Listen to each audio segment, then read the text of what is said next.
మీ తండ్రిని అడుగక మునిపే మీకు అక్కరగా ఉన్నవేవో ఆయనకు తెలియను. మనం అడిగి పొందొచ్చు, కానీ అడగకుండా కూడా పొందొచ్చు అని బైబిల్ చెప్తుంది. హల్లెలూయా. ఎందుకంటే నాకు ఇది ఈజీ వే అనిపిస్తుంది. అందుకని నా లైఫ్లో ఎప్పుడు ఏమీ అడగలేదు. ఒక ఇల్లు కావాలని కానీ, ఒక ప్లాట్ కావాలి కానీ, ఏది కూడా కావాలని అడగలేదు. నేను ఆయన చిత్తానుసారంగా జీవిస్తే నాకు చాలు అని అనుకున్నాను. కాబట్టి మన జీవితంలో ఈజీ వే ఏంటంటే క్రమం తప్పకుండా ఆయనతో సహవాసం చేయటం. ఏదో ఆదివారం ఒక్కరోజే కాదు, ఆయన సందులో కూర్చొని ఆయన వాక్యం చదివి అందులో ఉన్నటువంటి సారాన్ని మనం పొందగలిగితే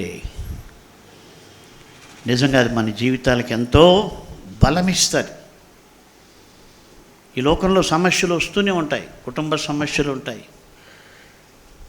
మనుషులు అర్థం చేసుకునేటువంటి పరిస్థితులు ఉండరు. ఎవరికి తోచింది వాళ్ళు చేస్తూ ఉంటారు. ఎవరిని మనం కంట్రోల్ చేయలేము.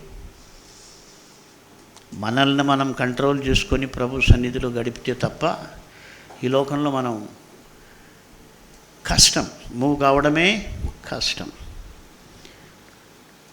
అయితే ఒకటేంటంటే దేవుడు మనకు ఏది కావాలో అది ఆయనే సహాయం చేస్తాడు. ఆయన జోక్యం చేసుకుంటే ఆయన ఖచ్చితంగా అన్ని విషయాల్లో కూడా ఆయనే సహాయం చేస్తాడు.